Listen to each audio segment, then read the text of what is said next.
This rumor roundup place is going to be a fun place where we can talk about all that extra stuff. We are wading deep into the poop. Spider-Man 4 will feature a new female love interest. And these names are the ones who we're going to be focusing a lot on this show. I think this is a prestige scenario where they are twins and they're working the same job and they keep switching out. We have like a long-term investigation that's been on the back burner at New Rockstars, trying to figure out everything we can. That's a rumor, Eric. That's a rumor. You want to hear a rumor?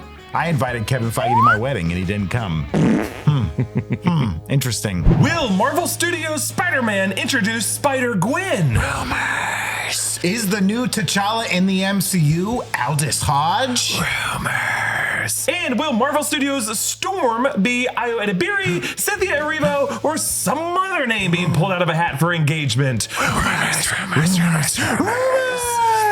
We will answer these questions and more in this first ever episode of a new show we are calling Rumor Rundown. Dun, dun, dun. That's right. We're still kind of like figuring out what this is. It is the pilot of it, but we wanted to introduce a new show here on New Rockstars that takes into account all the rumors and the scoops and the unverified claims that exist on the internet that dominate so much of our lives, those of us who care about nerdy news, and do our best to put them all into context and to call bullshit on what deserves to be called bullshit on, because it's kind of hard to know everything that's out there. It's never been harder than right now to discern between what is actual news, what is a legitimate scoop, and what is just kind of like a claim made for engagement or legitimate poop. So scoop or poop, you tell me. Now, Eric, I know you can feel it right now. There's someone out there typing away on their keyboard. Don't you guys already do all these stories about rumors and all these thumbnails and all these gotcha clicks and da.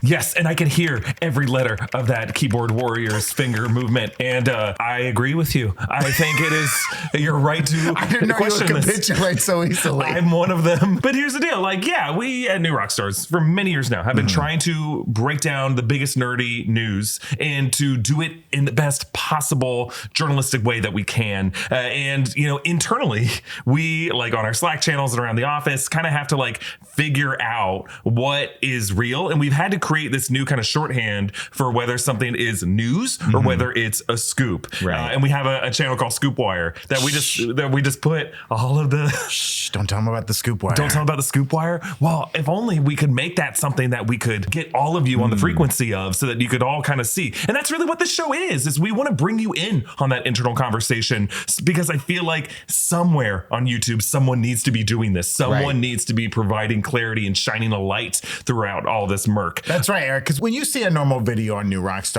and we might be reporting on some industry news or something like that, that is news. We go out of our way to make sure that is well-sourced information, has been backed up by some, you know, some trades and some industry journalists that you're gonna run down for these folks. And we kind of sift out the stuff that is more rumory or you know, what you said, like a scoop. Yes. We cut that away from you guys so you don't get to it. But this show, we're gonna give you that garbage. We are wading deep into the poop to figure out, because some of it does lead to a kernel gross of truth in there. And we wanted to like clarify what we mean by news versus like rumor.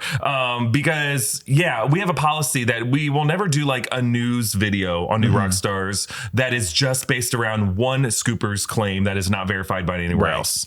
We are not going to make a whole video around that. No. What we will do is bring up those claims in context of other actual reported news. And what is news, Eric? What's news?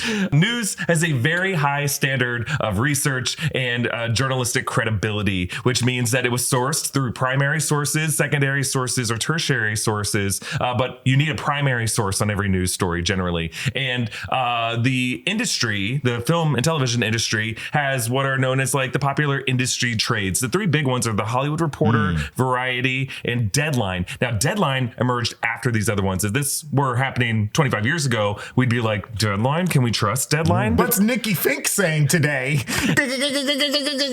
And Nikki Fink was one of these journalists from one of these other industry trades trades. He basically started a blog version of this, and that's what Deadline became. Over the years, Deadline has as much journalistic credibility as these other sources do, but they do have weird writing styles, things like I'm hearing this. So you can sense some other kind of weird reporting there. But there's a lot of other industry trades like Entertainment Weekly, Total Film, Empire, our friends at Collider, and writers at Collider like Stephen Weintraub and Perry Nemiroff, comicbook.com, and the people who are currently there, as well as friends of ours who were recently there, Brandon Davis and Jamie and Aaron and Jenna, who now have a Phase Hero podcast that is excellent. And what's great about some of the people I just named is that they interview people. So that's a way that we source information as well. If someone says it in an interview, it is news. Someone who is connected to the project. If it comes from the verified social media account of someone connected to the project, that is considered a primary source. These other outlets that we just mentioned all kind of have that same approach. IGN, Slate, IndieWire, Slash Film, Screen Rant, The Ringer, and its various contributors like Joanna Robinson, who used to write for Vanity Fair, as well as Fandango, which is owned by Rotten Tomatoes, and contributors like Jacqueline Coley and Mark Ellis are often ones who interview people. Entertainment Tonight, the people on the red carpet, as well as, of course, the New York Times will often do entertainment journalism, and people like Josh Horowitz, who I think is one of the best. He used to be part of MTV News, and now he's the host of the Happy, Sad, Confused podcast, but he's one of these people who has interviewed everyone in the industry, and when he interviews someone, we'll often get news out of them. And it's important when you're reading like items like this, you might notice too, they will say where they got their information from, that they had a source. And a lot of times with these trades, if they can't get a source on the record, they're probably doing some calling behind the scenes, and they feel comfortable enough printing this information because even though they can't get a source to go on the record, they feel comfortable enough that it's true, that they will publish it in their articles. Now, yes, and the Hollywood Reporter and Variety,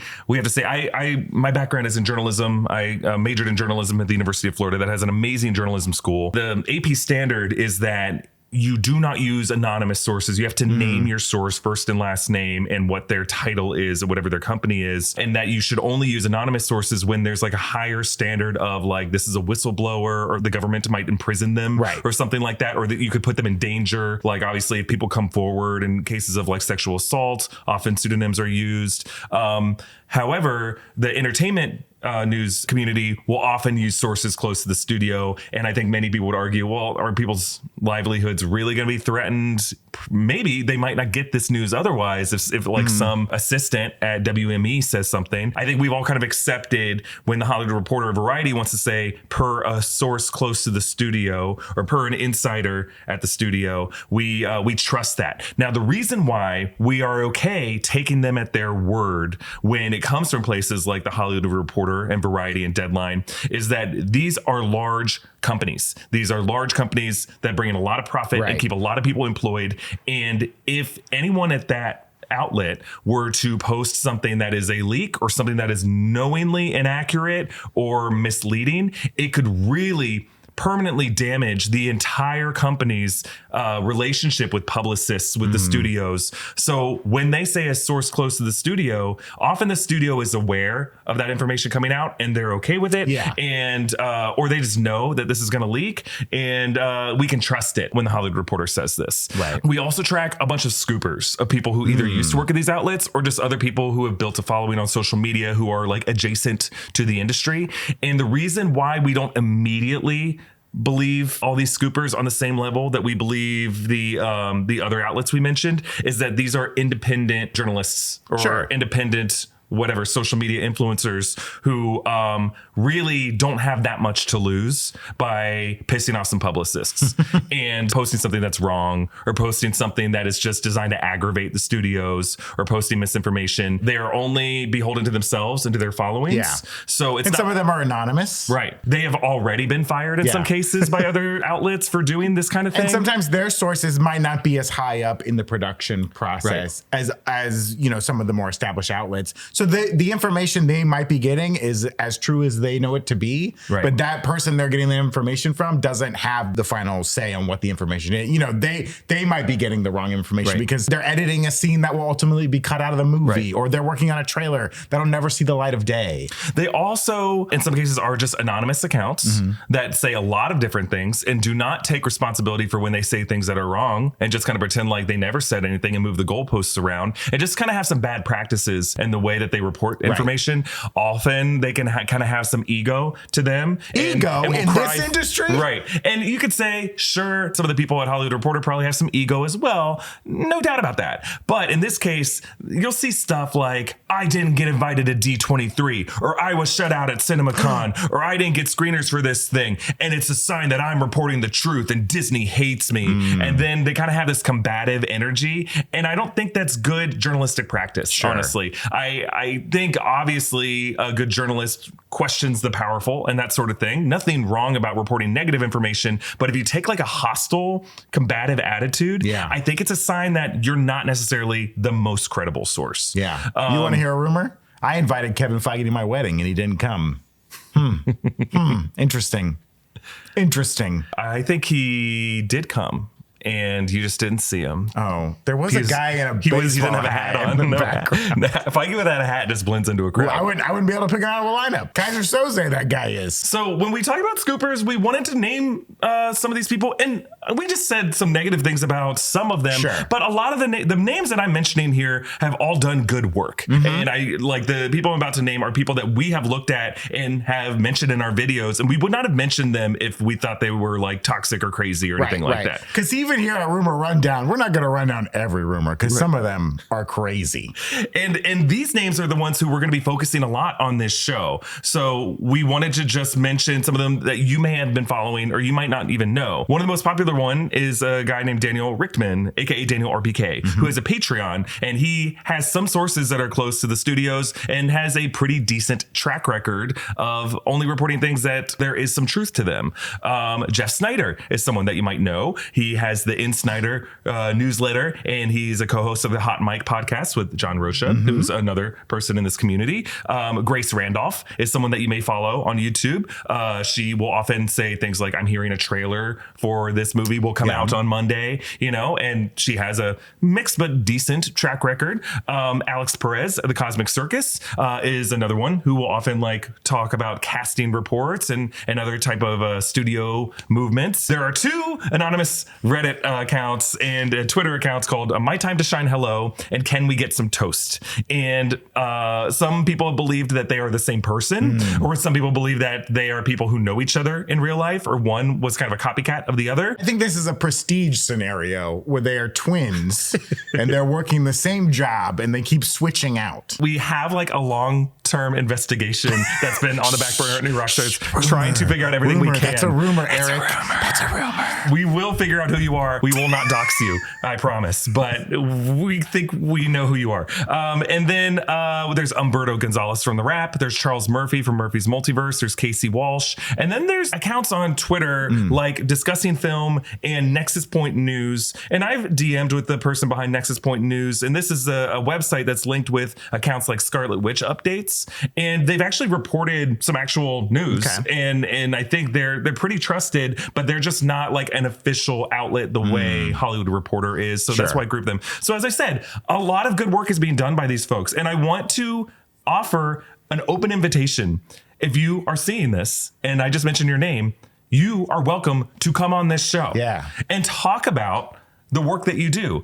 And the reason we want to invite you on is not to give you an open platform to go crazy. We will vet you. We will vet you and we'll pre-interview you. We will edit you. But the only condition that we have is that you be open to answering some questions about your methodology. We don't want you to name your sources. They're your sources. You should protect them.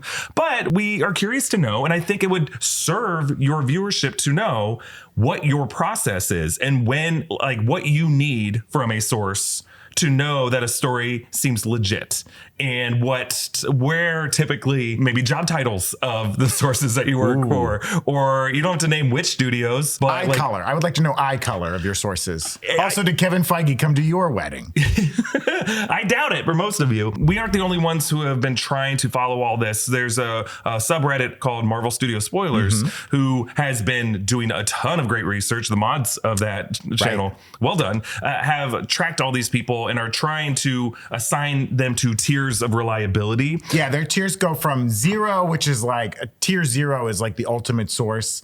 It is great. It's an industry trade, basically Hollywood Reporter, whatever, to tier 1, tier 2, tier 3. Then when they get to the tier 4s, those are like the unreliable ones. And we probably won't cover too many tier 4s on this. Yeah, there's a couple people I named who have been graded tier 3. My Time to Shine Hello Jeff is Snyder's tier 3. a tier 3. Grace Randolph is tier 3. Daniel Rickman's a tier 2. Yeah, I'm just making sure. Yeah, Daniel is tier 2. Charles Murphy is tier 2.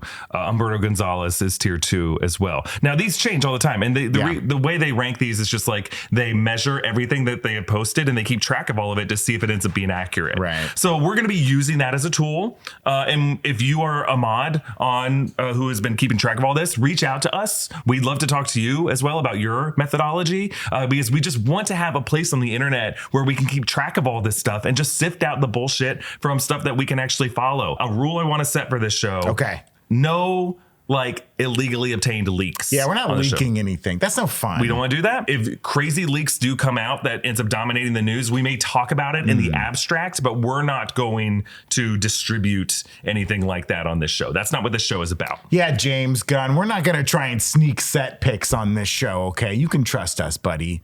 We just want to have a safe space where we can run down some rumors. Because we love talking about these movies, these series. You obviously know that. We devoted a whole channel to it. We want to give you guys the best information we can in all of our videos. This rumor roundup place is going to be a fun place where we can talk about all that extra stuff. That's right. And it really is just a corner where we could just like get all the other stuff that got caught in the filter that we didn't want to make an actual video about in a given work week. Right. But we still want to be able to weigh in on it and talk about it and then judge it as it deserves to be judged. We love judging things. Well, I think just holding it to a higher scrutiny of credibility, I think is important to do. Eric, I've been watching this video for a while and I haven't heard one good juicy rumor. We teased them at the top, Brandon. Yeah, I guess you did. What am I doing complaining so much? All right, what is our first rumor that we're going to look at? Okay, here's our first rumor, and this is an exciting one because y'all love your friendly neighborhood Spider-Man, not the cartoon show. You might love it. We don't know yet. But you love the character of Spider-Man, and here's an interesting rumor. Spider-Man 4 will feature a new female love interest, and Black Cat is a potential choice, but the official casting will be announced soon. That little rumor came from good old Daniel Rickman, aka Daniel RPK, who we mentioned is a tier 2 rumor fella, mostly reliable, according to the Marvel Studio Spoiler subreddit. He has a 77% accuracy with Marvel items. Pretty high. Pretty high. And what context can we give? We know that in this movie is going to be shooting in this calendar year. Yeah, right now. From August through October. Again, this is more rumor. Yeah. There's June to October is kind of the plan. It has a release date. It's coming out in 2026, July 2026. Yep. So they got to get this movie shot. And Black Cat, I think, is a favorite character that has often been rumored to join Spider-Man at any moment, right? I think, especially ahead of Madam Web and maybe post Madam Web, Sydney Sweeney gets brought up a lot. You know, Black Cat is often portrayed as a Caucasian female with blonde hair.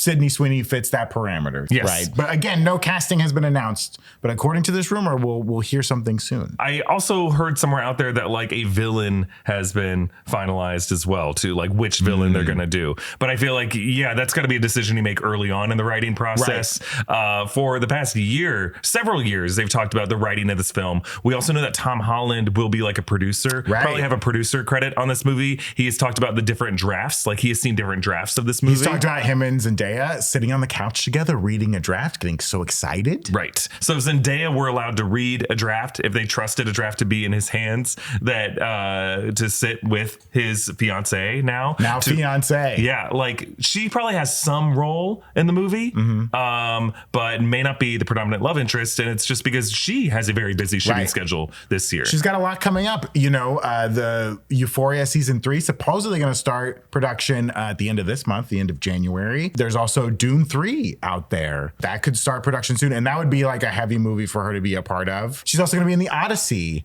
Christopher Nolan's next film, and that's rumored to start production in February. Wait, she's going to be in, and Tom Holland's going to be in it? I guess so. Tom Holland is going to be like Odysseus' son, I think. I don't know who he's playing. Yeah, that's not the rumor. We're not investigating that scoop right now. And actually, there is another rumor related to this from Jeff Snyder, who claimed that MJ has a reduced role in the film due to Zendaya's schedule, severely reduced, saying that the role is minor. This came from the In Snyder newsletter on December 17th, and a reminder that our Marvel Studios spoilers consider Snyder to be tier 3 or somewhat reliable. And Jeff Snyder, we have not met Jeff. No, we have not met Jeff. We know of him. Yeah, like he's someone who is a friend of a friend, you know, and we believe he is like local. You might see Jeff on this show. We'll see. He's welcome. You're welcome here, Jeff. We'd love to have you on the show. But Jeff, you gotta be honest, dude, you get kind of wild on your social accounts. You've had some wild rumors before. Some wild You had some ones. big takes. A lot of accuracy, though. Yeah. And so I'm very curious to know what his methodology is. What I do like about this rumor, though, you know, I think Peter and MJ's classic love story. Everyone loves it. You know, but it does seem like they kind of put that relationship in an interesting place in the third movie with her, you know, Peter sacrificing everyone knowing him, sacrificing the love of his life so that the world could be saved, and the, you know, villain sent back but saved, and all this great stuff. I would think it would be too much to undo all that in the next movie, right? I kind of like the idea of Peter letting MJ be for the sake of the universe, right? Like sacrificing so much, being on his own in New York City, and maybe finding a new love interest. And Black Cat is like an interesting foil for him, especially because she's a character who's usually doing bad things. You know, think if you're not familiar with the character, think like Batman and Catwoman, right? Where Batman's always doing the right thing, but Catwoman's like a thief who sometimes does the right thing when the moment's right, but she's also going to steal things. You know, that kind of stuff. I like the idea of going in a different direction with it. Especially if they're not going to do Gwen Stacy in the MCU. Yeah, I teased at the top that it'd be Gwen Stacy. I think we would see Felicia before we see Gwen. Interesting. That's just because we've seen a couple different versions of Gwen Stacy, and I feel like Gwen Stacy is grouped together with Miles Morales. Right. And I don't think we will see a live action Gwen before we see a live action Miles. I feel like you will just hear too much. Like Sony, I think, is aware of that. Now, I think we need to see both of those characters in live action immediately. Yes, I don't know please. why they are dragging their feet, but I think if there might be something to where they want Tom Holland, Spider-Man, Peter Parker to be the star of that movie, so I can see Felicia being a love pairing for him. The question of the villain being decided, my hope, again, I've talked about this before, I want that to be Kingpin. Like the New York, as we saw in the MCU New York that we saw in the Daredevil Born Again trailer, that Times Square just looks like a really fun playground for Peter Parker. Right. And it is the same city. Like they are in the same New York. And this is like, it's been a while since we've seen Times Square. I think since No Way Home, Peter Parker flew through it, past a Rogers and Musical billboard. And the idea that he could fly past a Paradise, Club Paradise billboard, he could pass a Pim Van Dyne billboard. Yeah. And like Peter Parker could be in a true Marvelized New York that has Kingpin as the mayor and Matt Murdock and other heroes for hire that he might be able to team up in the future. That sounds the most exciting to me. I want it to be, I've wanted in the past for it to be like a Peter and Miles versus Kingpin with the help of Daredevil, a movie. I think it's there. I think that movie is there. Yeah. I just don't know if they're going to commit to that. And it's tough because, again, this is like Sony has to get involved with this. You know, I wouldn't expect to see Spider-Man show up in Daredevil Born Again. No. That would just be way too much, and it would require too many handshakes between too many different film companies. And I don't think anything like that would happen anytime soon. There is a little bit of, there's some rumors out there. Another rumor? We know Daredevil is going to be in Your Friendly Neighborhood Spider-Man, the animated thing, or the animated show coming out next week. I'm sure we're going to see Spider-Man and Daredevil interact in that. They might even fight in that, maybe be at opposing forces at the beginning of it all.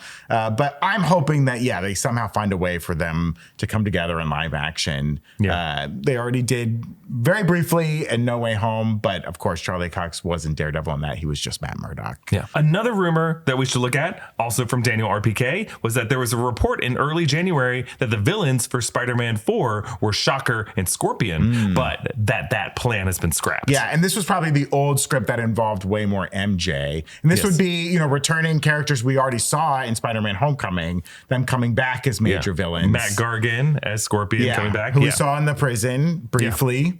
And then Shocker, who we saw punching school buses with his Shocker fist. Right. Nothing against those guys. No. I think that there would be, if you're trying to make the burden of an MCU Spider-Man movie now is it has to make $1 billion for it to be worth it to Marvel Studios and to Sony. They co-produce, co-finance, and co-profit off these movies. And neither of those guys seem like the villain of $1 billion movie. No. Kingpin does. D'Onofrio Kingpin, I could see the math there. And I think you can't count out, Venom just yet. I know that the Spumsy is done. Is it sort of? Maybe they won't give us a clear answer, but I think they would always be willing to pull Tom Hardy back in as Venom if they wanted to go that route. I think they're never truly done with him. I don't know. He seemed pretty done when he's looking at the Statue of Liberty. Here's to the ones that we got. Here's to the symbiotes that always take a shot because the things bring back all the memories. I drank a margarita in some little country down south. I was sitting next to Brandon when we watched Venom: The Last Dance. The most incredible moment. Do they still give Oscars for most crowd pleasing moment? Fan moments? What was the most clappable moment? Ezra Miller in Zack Snyder's Justice League. Are they going to do that again at the Oscars? Are they ever going to do that again at the Oscars? Who knows? The most gasping moment in cinema.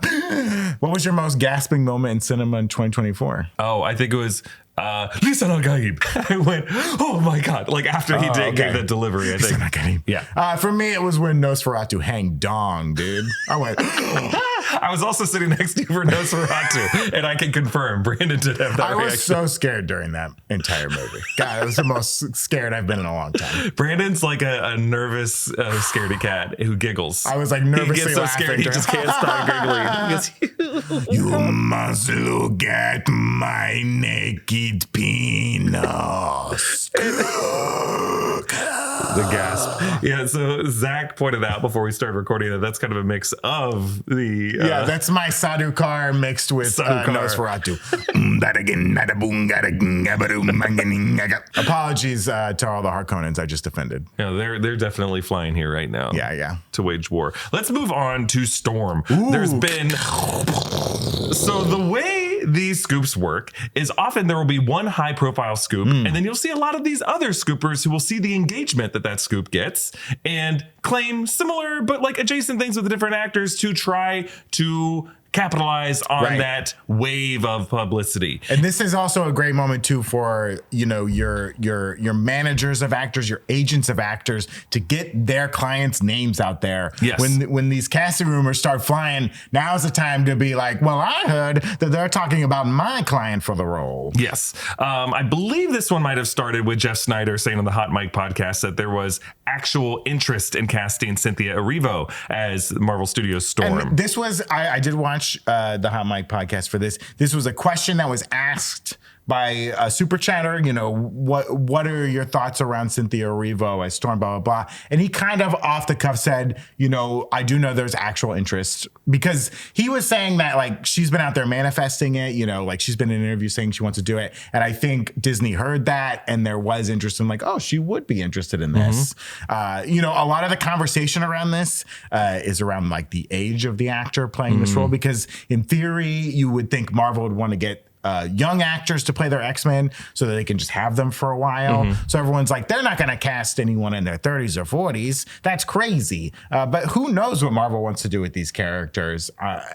You've talked about it a lot. Storm is an awesome character that could have her own movie, that could be part of a team movie. But I think everyone's very interested in who is going to get cast as Storm, because that's one of the most well-known and beloved X-Men, after like Wolverine and Professor X. Yes. Shortly after the Cynthia Erivo rumor came around, My Time to Shine Hello, I believe as of today when we're recording, claimed that Ayo Edebiri was being looked at for Storm. And this struck me as like, oh, you just saw Snyder's claim that it was Cynthia Erivo going around, and you just pointed to another known actress who's having like a big couple years, and just pulled a name out of a hat trying to get engagement. And Ayo was originally cast in Thunderbolts to play the character Aaron, who was like Val's assistant. And she, along with Steven Yeun, had to drop out of that movie because of the strike, pushed back production scheduling, and their schedules, they didn't fit anymore. And also made sense, I think, especially for Marvel. I think Ayo's a great actor, and putting them in as kind of, a human role, like a non-powered character role, maybe a miss, right? Yeah. I could totally see Marvel being like, hey, we'd love to keep you in the family. Let's look at something else down the road. Right. Is it Storm? I don't know. I don't want to like fan cast these roles, right? But like, I don't really see her as like Storm.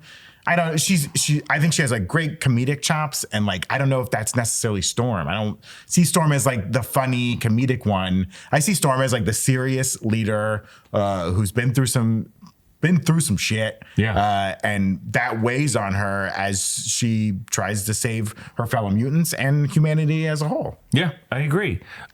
Shortly after this, Marvel News ZZ posted that DeWanda Wise from Jurassic World Rebirth coming this summer is also an option. All three of these just felt like we're pulling names out of a hat to cast as Storm. And it just feels like fan casting that they're justifying by saying they have studio sources. And I just don't trust any of this. I don't think Marvel Studios has really even begun their Storm search, would be my guess. This reminds me of the summer just before the strikes, right? When Jonathan Majors was no longer going to be playing Kang. And all of a sudden it was all these like, Marvel's looking at this person to play Kang. Marvel's looking at that person to play Kang. And it was like, these are probably all true, and also none of them are going to happen, right? Because Marvel probably meets with every actor on the rise and not on the rise. They probably meet with actors all the time. So it's hard to tell how far along in the process some of these are. If you're an actor and you get sent pages for an audition for a role, does that mean you're seriously being considered? Does that mean they just want to look at everybody who fits?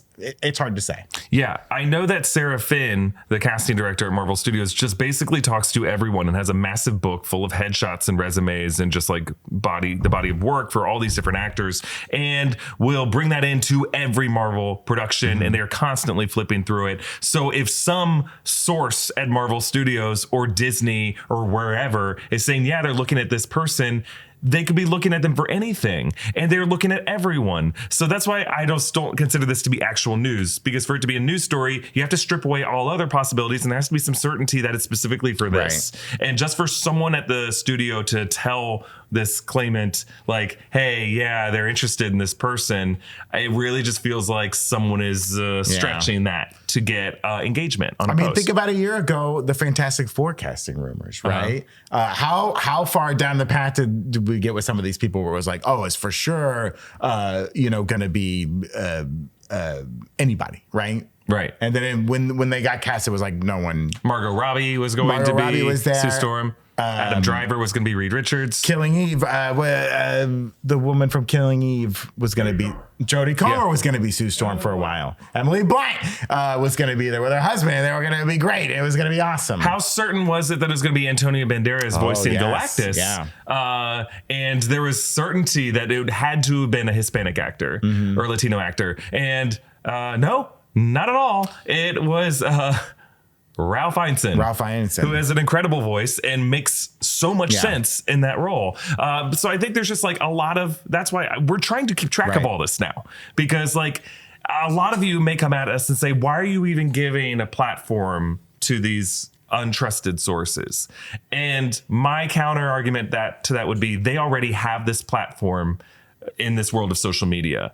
And we are now saying, like, let's just define what exactly how high that platform should be, and how much we should listen to it and trust it. And I think you can't just say that, like, I think if you try to silence out and pretend like these rumors aren't happening, you are basically allowing a mirror world to exist, and you're not a part of that conversation. But all these folks are still going to be having these conversations, and these people are real people and they exist, and these are the people going to see these movies. And we have to have all conversations at once.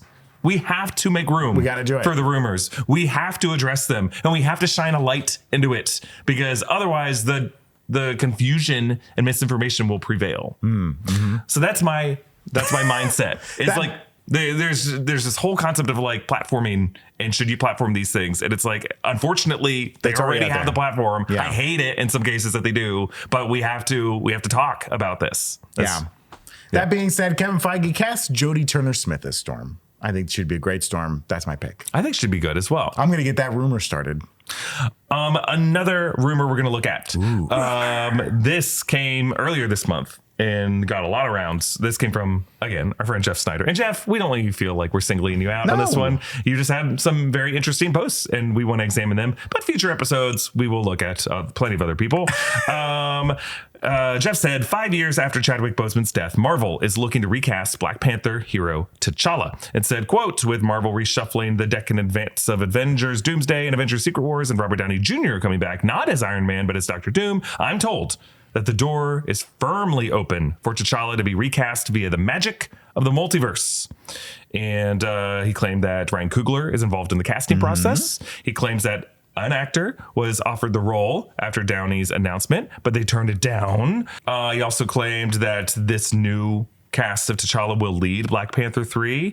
And in a separate, maybe inspired post, My Time to Shine Hello claimed that Aldous Hodge was floated, saying that they are looking for a younger actor. Yeah, My Time to Shine Hello was someone had asked about Aldous Hodge as T'Challa, and they said no because they're looking for like a younger actor to portray T'Challa. Now, you know, this does get into like the Shuri of it all, who's currently wearing the Black Panther mantle. You know, we're gonna have this Doomsday / Secret Wars, 2 Avengers movies that can totally reset and kind of reshape the MCU as we know it. You know, we're currently in the multiverse saga, and I would think with the end of the multiverse saga, there's going to be some sort of weird ending of the multiverses. In the comics, the most recent Secret Wars event kind of got rid of a lot of their extra universes and consolidated them and brought characters from some universes into other ones, kind of fixing those problems. So this could be a situation where, you know, I don't know if the Shuri Black Panther has to sacrifice themselves and is killed, and so a new Black Panther is brought in. Do they take Toussaint and age him up? You know, this is kind of saying they're going to bring back that T'Challa character, but it could just be another actor taking on the Black Panther mantle, and they don't ultimately call them T'Challa. I don't know. We know that Denzel Washington is a part of this movie because he kind of leaked that, and then Ryan Coogler had to kind of confirm that they were working on it, and yes, he's going to be a part of it. We don't know who he's going to play. You know, we're going to learn more about kind of Wakanda from this Eyes of Wakanda series, animated series coming out later this year. So lots up in the air with Black Panther 3. But this does feel like they might be ready to approach, you know, a new actor playing T'Challa, whether that's a T'Challa from another universe or they're just full on recasting. I don't know, because they've essentially killed the T'Challa of the 616, you know, so how they want to solve this problem, who knows? Yeah. I theorized in a video that came out this week that like all of these Wakanda clues in the Captain America Brave New World footage, I don't know, kind of makes me think that we might get some mention of Wakanda in this movie. I don't know how big of a role, if we'll even see Wakanda or any Wakandans in the story. I just feel like it's kind of hard to explain how he got all this stuff, unless it's just going to be a line like, hey, my buddies from Wakanda gave me this. Yeah. Could just be that. I think it'd be... Well, now that adamantium's out there, they're really handing out the vibranium. Like everyone... you don't need adamantium. How about some vibranium, huh? Hey, we all love vibranium. Good. Come on, you remember vibranium. You wanted it so bad 10 years ago. You were searching the ocean floor for it. You stole some student's technology so you could get it. You killed Lake Bell to get this vibranium. Brandon giving us a hell of a recap of Wakanda Forever. Oh, yeah. I mean, we'll see. Part of my theory is that like Nate Moore is leaving the studio, and I think Kevin Feige really trusts the character of T'Challa with Nate Moore and what needs to be done with that character to Nate, and that's why Nate is coming back for Black Panther 3, and this will be the last movie that we see from Nate Moore as a producer at Marvel Studios in a while. So that's why I'm like, oh, maybe there's a tease in this movie for that. That's not confirmed. That's just a theory that I had. Our last Nate Moore MCU movie. Here's to the ones that we got. Here's to the Nate Moores making those shots, because the Nate Moores bring back the memories. I'm done. I think we are ready for a new character. I just think the character T'Challa needs to exist in a Marvel universe. He's a valuable, inspiring, awesome character. And I think there's a way to do this that both pays respect to the Chadwick Boseman legacy and everything that he established for that role, while also allowing T'Challa to live on. And the magic of the multiverse is one way, and it seems like a no-brainer. Now, I think the issue, if you were to bring in, like, say, Aldous Hodge or any other actor, Terrence Howard, back next time, baby. This time, you could have like a different version of T'Challa with an adamantium suit from another universe who comes in through a rift to warn the Wakandans about an incursion event. And then my fear for that is that, like, oh, well, does that mean like the only version of Wakanda that we see is like we have to entrust production designers to build a whole new Wakanda that looks different from the multiverse? And I love the Wakanda from the 616 universe. That's the Wakanda I want. However, you could just have that same production design, but just give it like a red sky. And that's kind of, I mean, yes, it was in the DC Crisis event, but it was also like part of the incursion. You saw like a red Earth looming over the horizon. So I don't know. There's like a way that you could still like have him come from another universe and you can color code it differently that way. This is also like how you could bring in Storm. Like maybe in this reality, this is like T'Challa and Storm are together, and you could bring in a different Storm from a different universe. And he just comes from a universe where the X-Men are alive and well, including Aurora Monroe. Would you want Michael B. Jordan as T'Challa? No. Even if he's like not T'Challa, he's still Killmonger, but he's a Killmonger who's raised in Wakanda, and he ultimately gets the Black Panther mantle. If they bring in a T'Challa variant played by Michael B. Jordan in Secret Wars or Doomsday, sure. Could be a lot of fun, but we need to establish the new T'Challa who we will live with forever. And I just don't think Michael B. Jordan will commit to playing T'Challa for like 3 or 4 more movies. And we need an actor who can do that. So like, sure, you can have multiple T'Challas in the movie, but like you need to settle on one that this is who we're going to be living with for a while. Okay. That's just my take on this. I think there might be some accuracy to this. I don't really have any information to tell me that. I just feel like Marvel Studios is ready. Yeah. And they are, I guess what is informing that take is with things like Red Hulk and Tiamat and Brave New World, doesn't it feel like Nate Moore is very trying to like read the tea leaves on what the fans want and give them exactly what they want?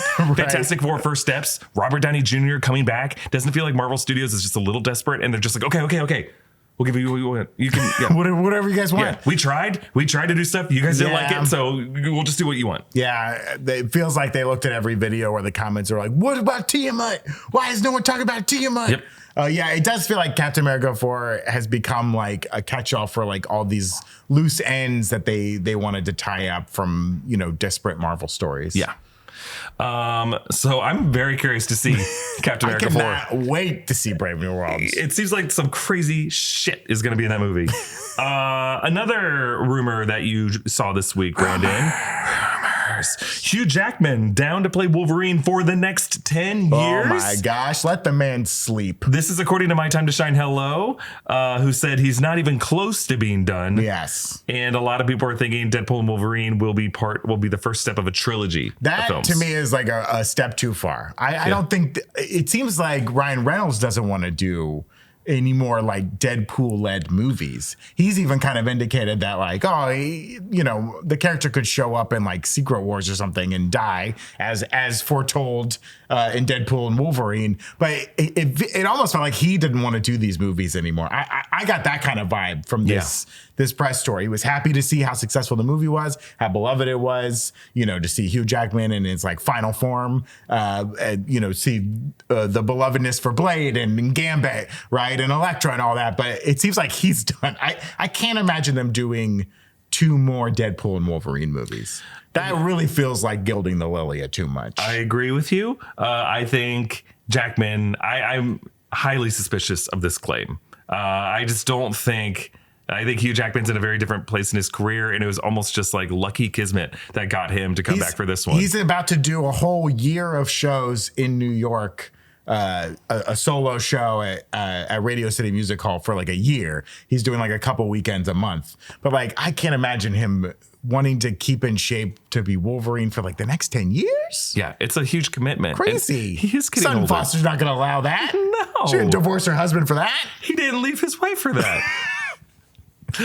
Also, yeah. He's going to be the new Phantom of the Opera. Mark it. They're building out. They're doing a cool, like, what was that? Sleep No More? They're doing like that for the Phantom of the Opera, where you're going to walk through the Paris Opera House and be a part of all the scenarios. And I swear to God, if they don't let me sit in the boat with the Phantom and Christine as they're singing, and I get to be in there eating my popcorn, wearing a mask. I don't know if they're going to make me wear a mask. And they're in the boat. It's like, Christine, why? Why, you devil? Well, you get to ride the chandelier as it falls. Yeah, yeah. Whee! Can I go to the pause? Can I go to the bathroom? Maybe it'll be like a Phantom of the Opera escape room. That sounds fun. Lot 665. Let's just start from the beginning. Lot 665. A cursed monkey statue. I don't know. Is it Angel of Music that it plays, or it does play Angel of Music, I think. No, it plays Masquerade. Masquerade. Masquerade. Turn around. There's a night. Shredding the boards, the new Rockstars probably. Yeah. I'm slowly turning Rumor Rundown into Shredding the Boards. Yeah, Footlight Jewelers. What is this? The Day Players. A new show. Yeah, I'm trying to think. Rumor Rundown. This is actually from my colonoscopy. This right here. This is a still from the opening shot of Uncut Gems. It's just like halfway through Adam Sandler's butt. One last scoop that we'll look at again from our friend Jeff Snyder. We really have to mix it up going forward because Jeff's getting These a were the lot hottest of rumors that we had to run down. These were the hottest rumors. Agreed. Sergeant Rock will go into production this fall, starring Daniel Craig. Okay, this is crazy. So a lot of people noticed that DC Studios, in addition to releasing Superman this summer, has a Supergirl movie coming June 26th, 2026. But they also have a Memorial Day release window for some untitled movie, some undecided movie. We also will have a Clayface movie coming later in the year. There's a Clayface movie. There's also a Swamp Thing movie that James Mangold is working on, right? Yeah. Mike Flanagan is doing Clayface. Craig Gillespie is doing Supergirl. And there's been some rumors and reporting that it's going to be a Sergeant Rock film starring Daniel Craig. Right. And if you watch Creature Commandos, you'll know, but go watch our breakdown if you haven't. Sergeant Rock is a character who's involved with G.I. Robot in World War II. And he's part of Easy Company. He's part of Easy Company. And there's a whole group of Easy Company. I don't know what this movie is, what's the name of the director? Luca Guadagnino. Luca Guadagnino. Who did Challengers. And did Call Me By Your Name, is doing this movie. Yes. And it feels a little out of character even for him, but this guy works fast. And that's what a lot of people are saying, like, even though if it were to shoot this fall, I feel like Luca could get it wrapped in 4 weeks. This guy moves quickly through his productions. We also included this in the rumor rundown because James Gunn has said that Supergirl would be the next film after Superman from the DCU. And so if this is true, if this rumor is true that this movie is taking that Memorial Day slot, it would not, that would come out before Supergirl. James Gunn today, as before we started filming, released a still. They started shooting Supergirl today. So this movie hasn't even begun shooting, the Sergeant Rock movie. Also, Daniel Craig is not a young man. Is this like Sergeant Rock in the retirement home? Like, I can't imagine Daniel Craig being a Sergeant Rock like in World War II. He's a sergeant. He's worked his way up. He's been around for a while. I don't know. I don't know. Now we all know from Saving Private Ryan, you know, they were bringing in teachers that were too old because they just needed bodies to throw at the machine. But I don't know. This seems insane, right? I don't think it seems that insane. Okay. I think it could happen. I just because I know how fast Luca works, and it could be an Elseworlds story, and maybe that's what James Gunn was saying. It's not a DCU story. Okay. Sergeant Rock is. It's an Elseworlds story. James Gunn seems to be very excited about doing Elseworlds and DCU, and I think we're going to see more Elseworlds than DCU based off of what's been announced. Swamp Thing, Safran and Gunn have said that there will be some connectivity to the DCU, but I don't see how. I don't see how Mike Flanagan's Clayface, especially when we saw what happened to Clayface in Creature Commandos. Right. And there's a Clayface in Harley Quinn. Yeah, you know, an animated Clay, also done by Alan Tudyk. It does. So far, like of the titles that are actively in production with like actors attached to them or directors attached to them, we have heard more Elseworlds than we've heard DCU, at least for films. Right. Now, there's been a lot of DCU shows that are coming out, from Creature Commandos to Peacemaker to Waller. I think Lanterns. That's had casting done already. Paradise Lost probably will be DCU as well, but it'll be in the distant past. And then whatever second season of Creature Commandos is. Sure. But we'll know a lot more after Supergirl, like what the next movie will be. I have a feeling like Comic-Con 2026 is going to be a big year for DC. You don't think this year it won't be that big? I think we'll learn some. I just think James Gunn is maybe we get an announcement of a release date of Brave and the Bold. Like maybe gets Andy Muschietti out there to be like, I finished the script and here's the actor I want to work with. But we're not going to see any footage for it. But I think like after Supergirl, we'll have like a whole slate. If Supergirl performs well, and he'll have a month, you know, if Supergirl gets like $500 million at the box office, DC will be in a very healthy place. And I think at that point, Lanterns will be on HBO Max. And if Lanterns is a huge hit of a show, like it'll be the summer of DC. Like this summer is already going to feel like the summer of DC with Superman, but like next summer people are going to be like, shit, like unless like if like DC, I don't think it's going to try to win the summer because Doomsday and Spider-Man 4 will be coming out, but like if DC can kind of hang in there and dominate the conversation with quality, and maybe not with like ratings and box office, but with like quality and do well enough, I think Gunn's going to feel pretty optimistic at Hall H. All right, I can't wait and see. Okay, so that's the scoops. We talked about 5 scoops here, and I think we both agreed the Spider-Man one seems fairly likely. Yeah. I think they're ready to bring in a new female love interest for Peter Parker. The Storm rumors we think are unlikely, seem a little desperate. Yeah, I don't like any of these. Yep. I don't know. The Chadwick Boseman recasting in the role of T'Challa, I feel like is likely, more likely than not. I could see them ending, you know, either Doomsday or Secret Wars with a new T'Challa. Maybe Secret Wars with a new T'Challa. The Hugh Jackman playing Wolverine for the next 10 years feels unlikely. No way. They want to get a new Wolverine in there, I think. And then we're split on Sergeant Rock being the Memorial Day 2026. I think yes. Do you think no? I don't know about this movie. I'm interested. I don't know. It feels weird. Can Sergeant Rock still just be Benoit Blanc? Yes, I hope so. But I think the reason why is just from everything. I've listened to a lot of James Gunn podcasts this week, doing a lot of research into him. Okay. And if he got a good script and a good pitch or a good treatment, then that movie's moving forward. It doesn't matter if it doesn't connect to like the overall slate strategy and the broader narrative. If it's a good movie, if it's a good script, he's going to greenlight it. And so if Luca came in with a pretty good treatment and he's like, I can get this done in this budget and I can shoot it this fall and we'll have Daniel Craig and it will be like Inglourious Bastards for DC, or it will be like, I'm trying to think of another example of a World War II story. The Legend of Ungentlemanly, or the Department of Ungentlemanly Warfare. Yeah, or like Valkyrie for DC or something like that. Okay. Like I feel Enemy like at the Gates. Sure. I think like it would have to have some humor to it. It couldn't be too serious. Right. It wouldn't be like Saving Private Ryan for DC. Yeah. But I think Inglourious Bastards for DC with Daniel Craig. Down Periscope. Now we're talking.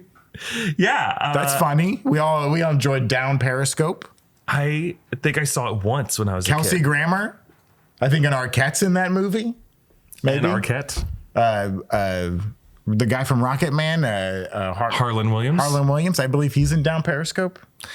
Well, let us know in the comments below what you think of this format. Would you have any suggestions? Right now, we're not really kind of locked down on anything. Do you never want to see this again? Do you want us to like... Do you want only straight news? Yeah. You don't like these rumors. Would you prefer if we open up like a mailbag here and then you send us in like what you've heard from your source and we won't name you? We're open to that. We just want to have something at New Rockstars that can kind of address some of these rumors that are out there and just do our best to judge them and to contextualize them. Because we often see you all in the comments bringing up a lot of these stories that you read about. What about X? What about Y? And we often don't want to go into it just because it's not confirmed news. But this is our little safe corner of the internet where we can round up these rumors. It's a rumor rundown. Nothing's real here. We're not in a sticky Velcro place where things have to lock in. We're in a slick tube where we are just tumbling down the rabbit hole, grasping at straws, and show us what straws we should grasp at. Is what we're saying. We've been falling for 30 minutes. I just saved $8. And other quotes from the MCU. Brandon's favorite line from the MCU is, I just saved $8. I just saved $8. Well, Brandon, it's been great talking to you. Eric, it's been great talking to you. And it may not be Brandon and I here every time. We want to get in everybody. We might get shut down by the industry. Who knows? We might click on this video next week and it's like people who you've never seen before. Yeah. You might see the faces of My Time to Shine Hello and Can We Get Some Toast sitting here. Can we get them both in the same room at the same time? Has anyone seen them in the same room at the same time? I don't know. All right, everybody, be sure to follow all 3 channels of the New Rockstars Network for breakdowns, news coverage of everything you love. And if you really want to support us, please join this channel as a member. Just hit the join button down below. Thanks, everybody. See you next time. Bye. Bye.